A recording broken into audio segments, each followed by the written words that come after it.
sa inyong lahat. Ito uli ngayon, magluluto tayo ng lutong bahay. Ang ating menu ngayon ay kari-kari. Kari-karing tuwalya at saka laman. So, ito yung mga sangkap, mga gulay. Mayroon tayong mani na buo-buo, puso ng saging, at talong, sitaw, pitsay. Dating gawi uli, ating igigisa, una muna ang sibuyas at ang bago ang bawang. So ito, mag-uumpisa na tayo sa pagluluto ng kari-karing baka. Ito, tuwalya ng baka ito at may kunting laman. So ito, proceed na natin. At itong ating pinakasawsawan, bagoong. Nagawa ko rin. Ito.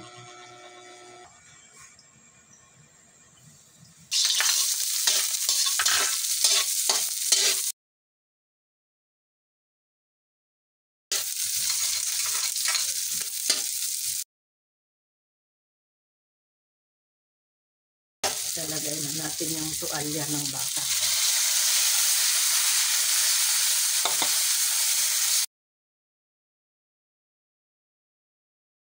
Lalagyan na natin ng tubig para kumulo. Sunod itong aswete.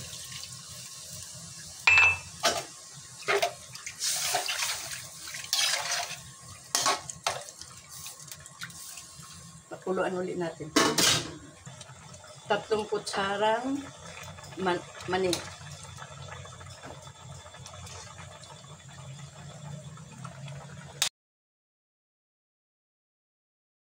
At kari-kari powder. Kari-kari powder. Ang sunod nating ilalagay ay ang talong. Talong.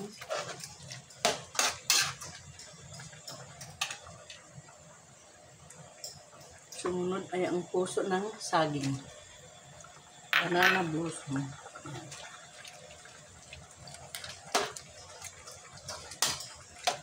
Sunod natin ay ang sitaw. Okay. Another 20 minutes to go.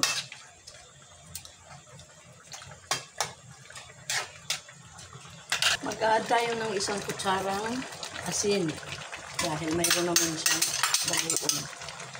At 1 kutsarang paminta. So, ang huli nating ilalagay ay ang dinikdik na mani.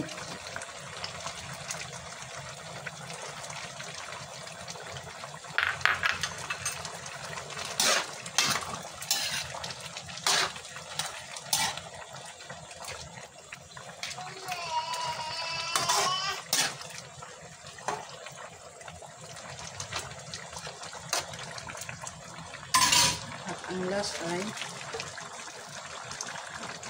ito, pichay.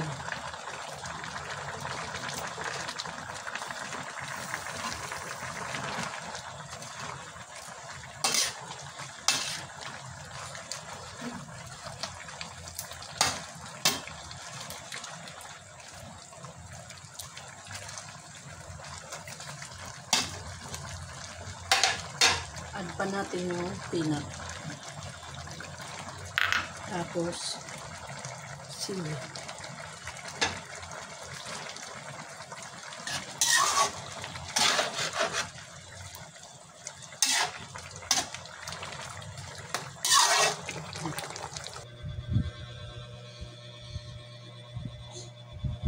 So, ito ulit yung ating finished product. Kari-karing baka. Laman ng baka at tuwalya ng baka. Ito siya. Ito, taste.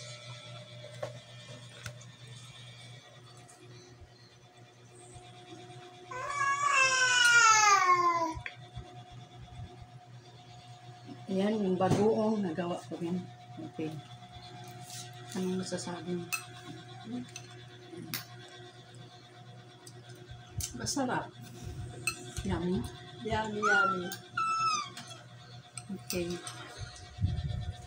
So, ito ulit ngayon ang ating natapos na menu.